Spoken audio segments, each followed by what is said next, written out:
Welcome back to the Coast to Coast podcast on Penalty Box Radio. And today we have a very special edition for you guys. You Nashville folks might know him. You Toronto folks might know him. And by the end of this documentary, you need to know him. We've got Rich Clune on the line with us today, a Toronto native drafted by the Dallas Stars in 2005. The guy's been playing pro hockey since the 06-07 season. And you know what? He just came out the Hi, My Name Is Dicky documentary. It's a must-see. There's a reason it's #1 on iTunes for a reason. And joining him is Taylor Prestidge. He's the producer. He helped create this masterpiece. Gentlemen, welcome to the Coast to Coast podcast. Thanks for having us. Yeah, thank you. Really excited to have you guys on. When Christian here, we have Christian, Marin, and Nick Andrade as always. When we had Christian say, hey, I think we can get Rich Clune on the podcast, Nick and I were like, wait, what? We're like, actually, holy shit, let's do this. That was the fastest these guys ever texted me back.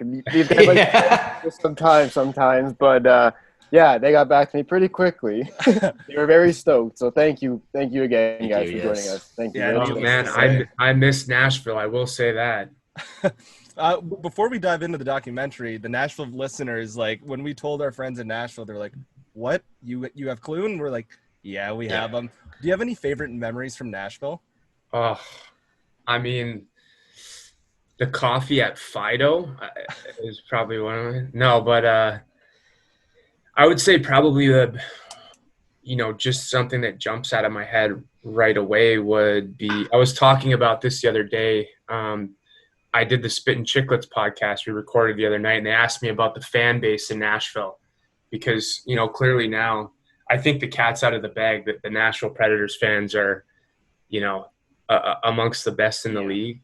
So I just remember playing my first home game and just the roar of the crowd and how enthusiastic and how much they know about the sport there.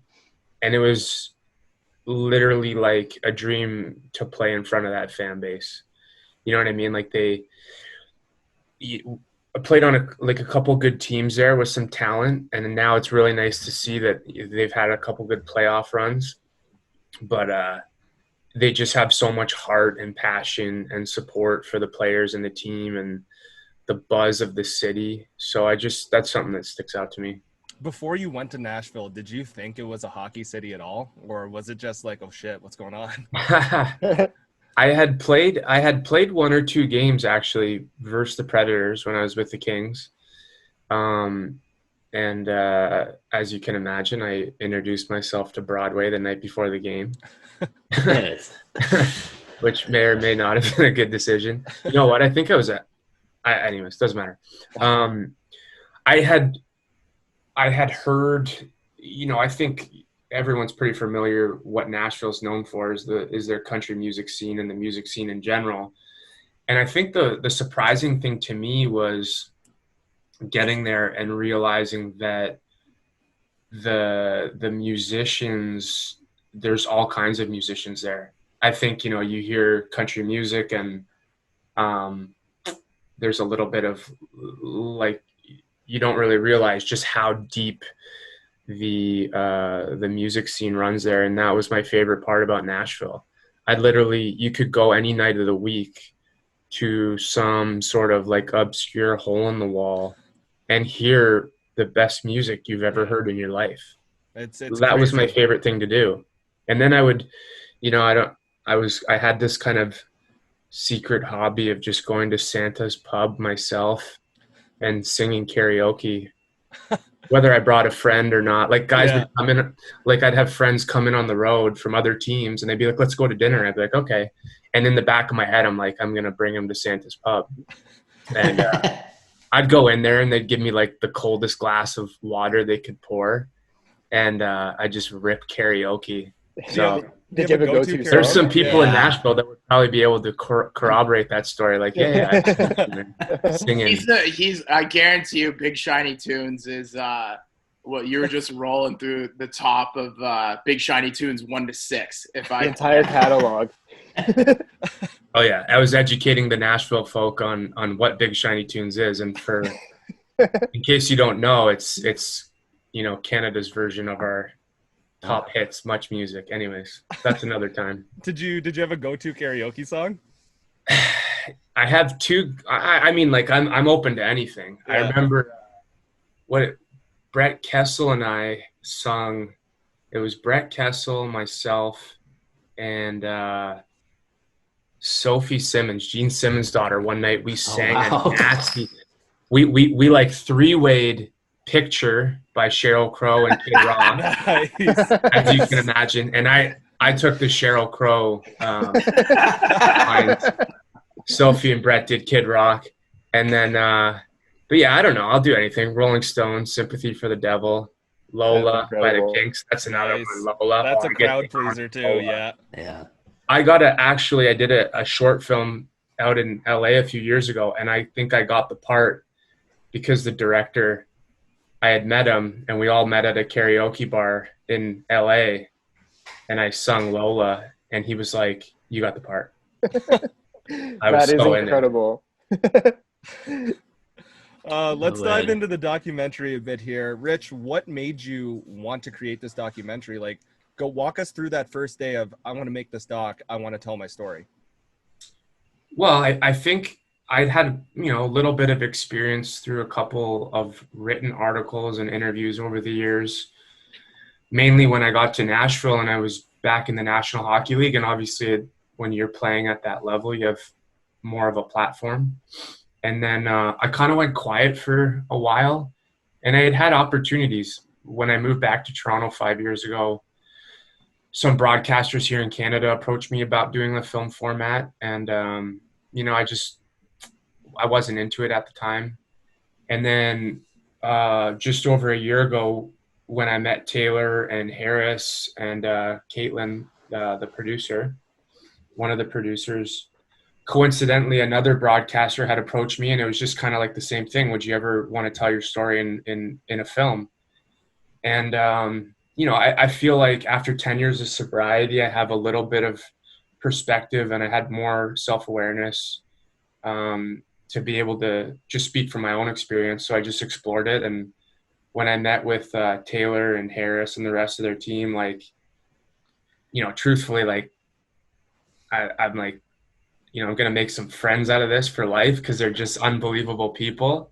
But seeing their previous work is just super talented, and it just felt right. And then it's turned out better than I could have ever imagined. So, I mean, Taylor could probably shed some of his inspirations for the story. I'd let him do that. But mainly it just had to do with, the personalities that would have been involved in the film, because, if it wasn't them, I probably would have just passed again and, Right. Whatever. So. What was it specifically after meeting Taylor and his crew that you knew that these are the guys? And like Taylor, you too, like how did all this opportunity come for both of you? Like how did you hear about this opportunity, Taylor? And Rich, how did you decide after getting all these offers from other people, especially like bigger broadcast companies, and then meeting Taylor and his crew, and you're like, these are the guys I want to go to? How did both of you guys, how did that team ended up forming? Well, the first thing I did was I showed him my documentary from Mohawk College in our final year. For those of you who don't know, For those of you who don't know, the first documentary film I ever made was with Christian, who's here on the panel, and him and I both were in the same class together at Mohawk in journalism.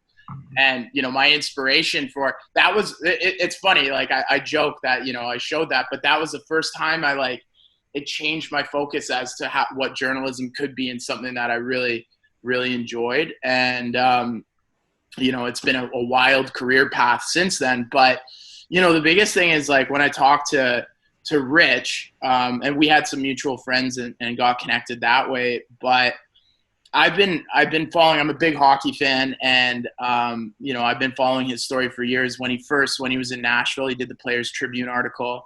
And then it was really when he did the piece in The Athletic that his brother wrote. That's really the inspiration for the film. So anyone who's listening or watching this, I really encourage them as a preamble or a preface to watching the film, or something you could consume after if you really enjoyed it. Go on to The Athletic and read Matt Clune's story. It's actually a free article because, we know how much we love the paywall, but it's a free article on The Athletic. And you'll see a lot of the inspiration there for the film comes from that. The whole the drive, quote unquote, and how that ebbs and flows throughout the story.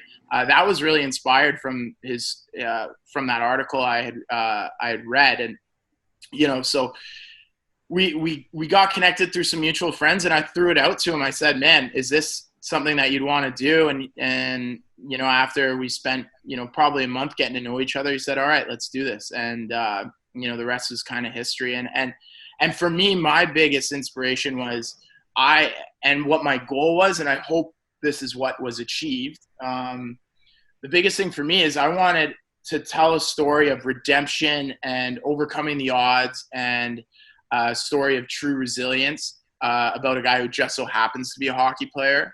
I didn't want it to be a story about a hockey player who got clean and, he battled his, there's a lot of those stories out there, and don't get me wrong, I eat them up. I'm a huge fan, and I love watching them. But our approach was definitely to make this a human story that anyone, regardless of if they like sports in general, never mind hockey, could be something they could consume. So that was really our goal. Yeah, it's you're absolutely right. When you say it's a human interest story compared to like telling the story of a sports guy, that's exactly what it felt like. And I sent it to a couple buddies, and I was like, hey guys, go check this out. And like half of them I sent it to weren't hockey fans, and they're like, holy shit, like what a story. This is incredible. Which leads me, Rich, I have a question for you here. Your former coach, this is the one quote that really stood out to me. He said, you're going to be just a statistic. Years later, how crazy is it to look back on that? Like that's such a big sentence to say to a hockey player or a human being. Like you're going to just be a statistic. Like looking back on that, how do you feel now about it? Well, I mean, he wasn't wrong. This man who said that, Marty Williamson, was my head coach in Barrie. He had tried a number of ways to get through to me. And, luckily for me, I had the opportunity to make amends to him in person down the road. And he was very receptive and forgiving and understanding. So when he said that, like I said in the film, for those who have seen it, I was like, I know I'm going to be one of those players, or I'm going to be one of those human beings that, they're going to talk about me once a year. I'm going to be dead. That's the hard truth. You know what I mean? Like, I think sometimes too, in today's day and age, which I love, is it's very, people are talking more about mental illness and addiction, and, more people are coming out, and it's the stigma is starting to go away. But the one thing I will say is that, when I make a statement like I'm a drug addict and an alcoholic and suffer from mental illness, when I get specific about things, then people start to go, you know what I mean? I'm like, no, I'm not saying these things because it's cool. It's like, the reality is that these are the things that happen. People die, and he was not wrong. And I'm grateful for the people that had tried to get through to me over time. And, it's just something I wasn't ready to hear. I mean, it fell on deaf ears, and, he's a good man, and he was trying his best to, get through to me and really, spell out the road I was going down. And, I was just trying to paint a picture in the interview of where my head was at. And, so I think that, that's just the hard truth. And that's, when people die, and when the things that the disease can take you to different places. I mean, it breaks my heart, but this is what happens. And now, Rich, like how you've opened up throughout your career, and you continue to help people with your past experiences and what you've been through. I know that there's some people out there that aren't as confident in coming forward and sharing their story, or even just saying that they have an addiction or have a problem type of thing. What would you say to those people that maybe are afraid to come forward or don't feel the confidence to come forward and talk about their own addiction? What would you kind of give them as advice to kind of help them out? If they're happy, don't talk about it. I mean, the I think that, you know, I've been very, you know, public and forward, but there are some things that, you know, I'll keep to myself because, you know, we all have our own lives, and I think that there's no need to be completely public about everything. But, you know, I think when people are ready and it feels right to do it, if not, live your life. I mean, I think that there's kind of twofold. It's twofold when I think about why am I public about this aspect of my life. And the truth is like, there's a self-preservation that I have of saying that I'm an addict and an alcoholic, because people have no choice but to either respect that boundary or just not associate with me. And that's the truth. Like, I can't help anybody unless I take care of myself. And then the other part is I've benefited from others talking publicly. So I know the effect that it can have on people. And I have seen the effect that, you know, that I've had on people. And it's like, it goes hand in hand. Like, if I fill someone else's cup, in turn, mine will get filled. But I wouldn't put any pressure on anybody to do anything they don't want to. You know, if it feels right, then do it. If not, you know, I totally respect people's decision to, you know, keep things to themselves. And so. Earlier in the documentary, a lot of it focuses on like your growing up, whether it's as a kid with your brothers, with your dad kind of thing. And then you talk about what's going on in like your early, let's say 10 to 18 range. Do you think it's a good idea for kids in that range to see like a sports psychologist or a regular psychologist if they're like going to take pro sports seriously, if they're at that high level of play, like if they're doing stuff like select or playing like major junior, stuff like that?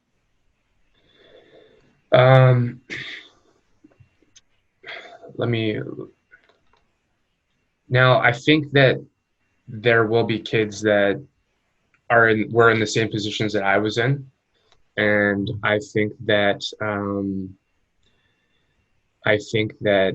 it could be beneficial to see a sports psychologist or a psychologist of any time if you have the means and, you know, the person is open to it. But at the same time too, there is something to be said for kids are so young at that age, right? Like how do they know? They're not processing. Right. I think a lot of it is on the parents to really get involved in their children's lives and be present for them and be attentive. And, you know, one little thing of just authentically checking in on your kids can go such a long way. And then, you know, if then eventually if there is that open line of communication and non-judgment, and the child feels like they can trust their parents, then they can get them into therapy or some sort of like coaching scenarios. So I would say that's probably how I would approach that question.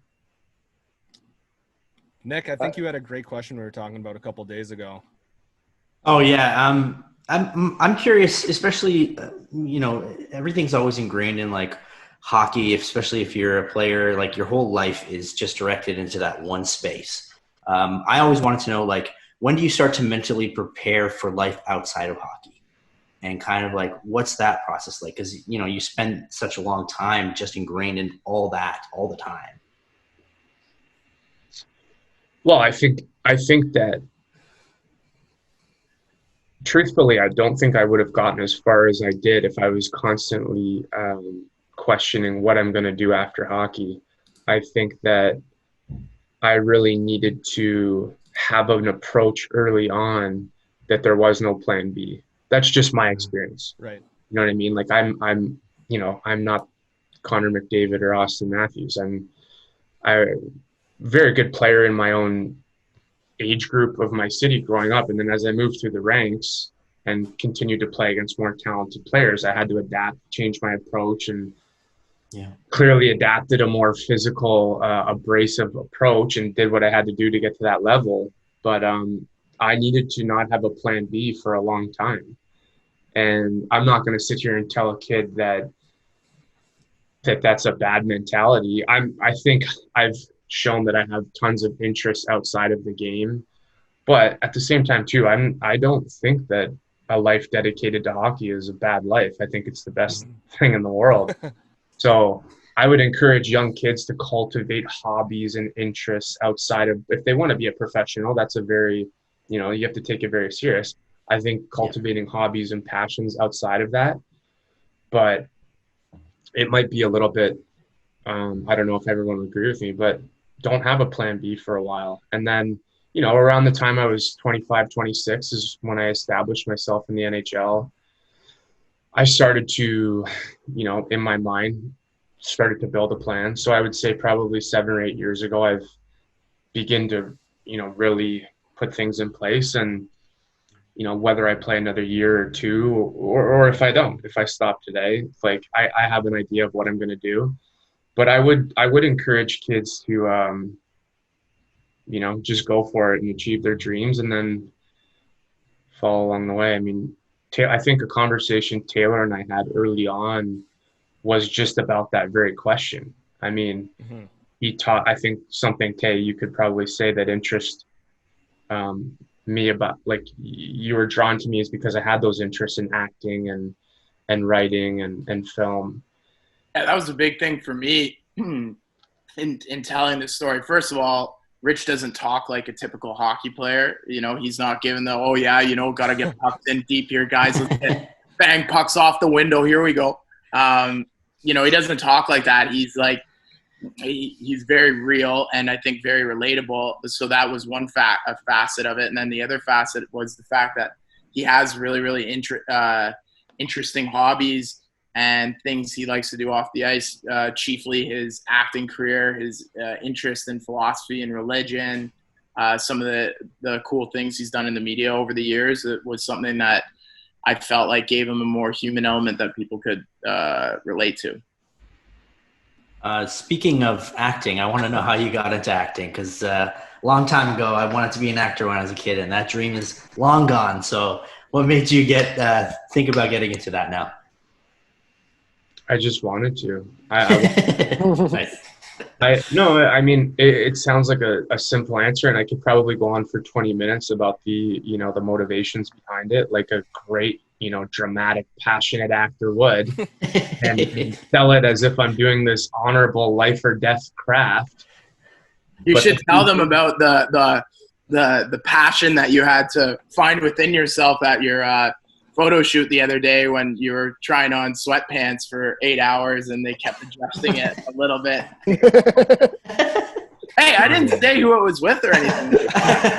That's a secret. That's for another time. But what I will say is, no. In all seriousness, like I shared in the film, I did want to. I took private art classes when I was a kid. I was one of those kids that clearly played every sport and felt a little bit, you know, disconnected from my fellow athletes because, and probably got teased a little bit about it because I was in art and I loved art, and I remember wanting to take drama in high school, but I just wasn't secure enough with myself because I did get made fun of for it, but it's just I just didn't have the ability to, you know, do what I truly wanted to do from a young age. My experience was that I have had to really grow and mature over time and become more independent. And, you know, at 25, 26 years old, I had kept talking about it with my brother, Matt, and he basically just called me out. He's like, dude, just go to an acting class. Like, stop talking about it. And it started, I was living in, after my first season in Nashville, Matt and I rented an apartment in LA. He was working for a producer in Studio City, and we rented an apartment together for about 4 months. And that was my first experience of acting classes. I was in like four acting classes a week. I almost retired from hockey because I was I got bought out by the Predators, and I was, you know, being a pouty little self-absorbed baby and thought the world was out to get me, and I didn't want to continue to, you know, the world wasn't fair, and I'm like, I'm going to quit and become an actor, like very dramatically. Luckily, I didn't, because my time here in Toronto has just been amazing. But yeah, I just started going to a class. There's a teacher called, his name's John Homa, and sorry, and yeah, I just started from there and fell in love with it. And now, Rich, you mentioned your time in Toronto. You really were brought in, and you are a true leader to a lot of those guys that grew up around you on the Marlies. How was just even being part of like the phase 1 and 2 part of the Leafs? Like, how is that compared to any other type of like training camp you've been with, or any time you've been at practice or the summer, like building up to the season? How does phase 1 and 2, what's going on now, how does that differ from everything else? What was that experience like? Yeah. Yeah, so phase 2, it was awesome. I mean, clearly, like the rest of the world, I was sitting at home doing, just hanging out, not being able to work. And Sheldon had offered up that I come train, and they would see what they could do as far as me being eligible. And because I'm on an American Hockey League contract, not signed with the Maple Leafs. And it was interesting, man. It was like small groups of 6 players, and you would show up and you would do a nasal swab test at the door, and then they'd check your temperature. And it was like it was a little bit eerie at first, right? You walk up to the MasterCard Center, and there's a lot of security, a lot more security than normal. Like the numbers were lower, Mm-hmm. but they were literally at the door. Like you couldn't get in if you're not on the list, you're not getting in. And we would come, and you'd have to walk in, and you'd have 45 minutes to work out and then change. And then we'd have an hour ice, and it was like, go home. It was, I mean, the great part about playing any sport is like that, the moments when you're not training, you're just sitting around, like having a coffee, listening to music, and you're all just hanging out in the dressing room, and you have those, it's like that sort of escape from reality. And not to say we didn't have a couple minutes of that when we were getting ready, but not really. So it was like, very, very structured. You don't get too close, like socially distanced within the building, which was interesting, right? Because we're all COVID free. Yeah. Mm-hmm. But as you know, with the nature of this virus, it's very unpredictable. And then the on-ice sessions were very hard. So probably the hardest. And I don't know if that's because of the layoff and coming off the layoff, but the numbers were short. Like the Leafs have just been working hard. They've been training hard. So they looked good against Montreal, and I think their commitment to phase 2 is probably going to go a long way in their playoff run.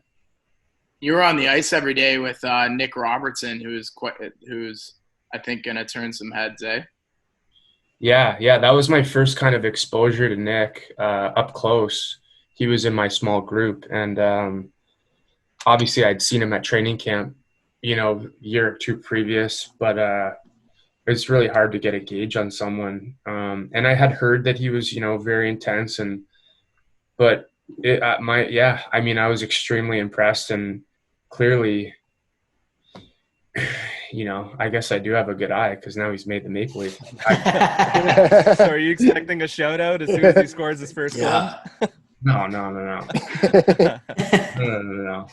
No, the truth is he woke me up. Like I got to this phase 2 thing, and this kid's on the ice, and every pass is like the hardest pass he's ever passed. His shot is heavy for a kid who's, he's not a huge player. Yeah. But he's got this internal power and strength, and he's clearly worked at his shot. And I was like, oh, time to work. You know what I mean? So it was cool being able to train with him, and I was really impressed with him. Your time with the Marlies, is there anything that really stands out during that Calder Cup run? Yeah, I mean, the first round, for just to take you back into that, so the first round in the American League is very similar to this first play-in round that the Leafs and a number of other teams are about to go into, a best of 5. So it's really like a sprint out of the gate. And we were playing Utica Comets, they're Vancouver's farm team. And for anyone who hasn't been to Utica, New York, they have, in all honesty, it's one of the most intense buildings to play in the American League that I've ever seen. They've got this very small, like, intimate auditorium, almost like the War Memorial in Slapshot. And they have this, they have this gnarly fan base that it's like they're on top of the players, and they're just Utica. And you go in there. So we waxed them pretty good the first 2 games. In Toronto, and I think we got ahead of ourselves. We were like, oh, we're going to go into Utica and smash them out and win 3-0. And they won the next 2 games in Utica. And it was one of the most, like, when you get into those small barns and that energy starts to go, it was like, whoa, like it was intense. And then, fortunately we won game 5. And then we swept the next 2 series, but fast forward to game 7 in Toronto versus Austin. The series was tied, and they came out and hit 2 posts within the first 5 minutes. And, I wasn't playing. I was in the stands, and I'm sitting there, and I'm like, I started biting my nails again, and nervous wreck, obviously, because I'm helpless, right? I can't do anything. Yeah. And then something just clicked, and we went up 5-0. And so the Rico, a little bit bigger than the arena in Utica, and it was packed. Like Toronto just like came out, and it was, it was like the most beautiful thing to see. Like Toronto fan base coming into like the Rico, and I don't know the exact capacity, but like we went up 1, 2, 3, 4. And I like the building. I thought the building was gonna pop off. It was nuts. It was crazy. They actually did score a goal that, if you go back and watch it, it didn't even cross the goal line. It was the most insane thing. It was like a wraparound, and the guy jammed at Sparksy's pad, and it didn't even go over the goal line, and they counted it. I was in the stands, like ready to throw my chair on the ice. I didn't know. I'm like, the video like, go watch it. I mean, unless I'm completely imagining all this, which has happened before, they didn't score. So it should have been a shutout for Sparksy. And then it was nuts. And then we rented out Real Sports after, and it was just that whole energy of game 7, obviously, having it could have gone either way, and then just blowing them out was like, it was just awesome to be there. What was it like lifting the Calder Cup? What was that moment like for you? I don't know if you've seen me in the gym. It was pretty light and pretty easy. Come on, man. No, I gotta. It might be a little heavy for me, but I haven't transcended my ego completely. I keep it just kind of like in my pocket for specific moments. But truthfully, like I didn't play a game in the playoffs. I was, I warmed up a lot, and if guys were injured, I may or may not have gone in. And that was just, I had seen the improvement in my maturity level, being able to accept that 13th spot role, especially in the American League. But when Ben Smith handed me the cup second, I was obviously. I didn't expect it, you know what I mean? Like, obviously I'm an older guy with a lot of experience, but, he made it kind of a point to give it to me second. And it literally was probably the best moment of my hockey career. And just to, hold it up and, I mean, it made all the, I've said this before, but like, I'll be honest, like hockey's very love-hate for me. I've had to push my body, and I've taken the game home with me since I was 6 years old every night. So it just made all of that worth it. Gentlemen, any final questions for these two fellas? I don't know. These are so in-depth answers. I don't want to take more of their time. The one thing that I will say, it was like kind of you talked about how the film unfolds earlier, and the one thing that the reason why I knew that Taylor and Harris had such,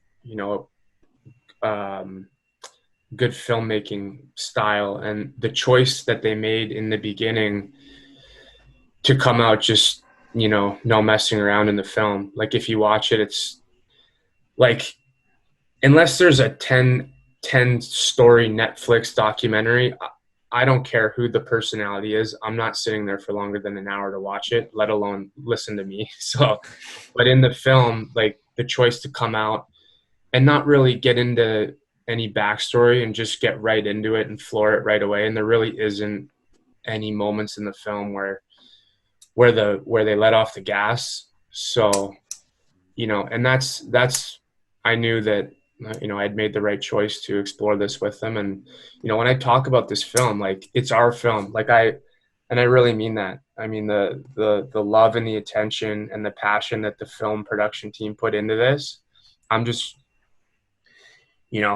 don't get too flattered, but I'm really excited to see what these guys do in the future, because they're going to continue to tell story after story, whether it's documentary or fictional stories that movies tell. They just have a great style, and I was really fortunate to work with them. Yeah, I think one of the biggest things when I started watching the documentary, like you were saying, is that it goes. There's no like, hey, we're going to start from the very beginning. There's no like necessary big timeline that you're trying to follow. It just feels like you're having a conversation with you for the whole like 49, 50 minutes. And like you said, I have a tough time watching things that are like an hour long. But for this, I was like, more? Like, I like, there's just so much. And just thank you so much for sharing your story. Yeah, no problem. Yeah, absolutely. Glad you guys liked it. Yeah, oh it's man, incredible. Yeah, we Taylor, really did, you and the crew did a fantastic job. Like, I will say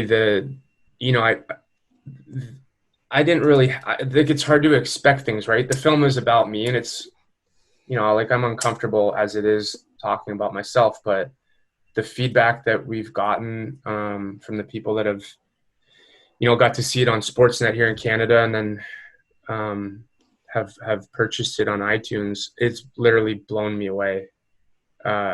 So I'm so grateful for everybody who's given feedback and supported the film, and ultimately, hopefully, it can help some people along the way. And yeah.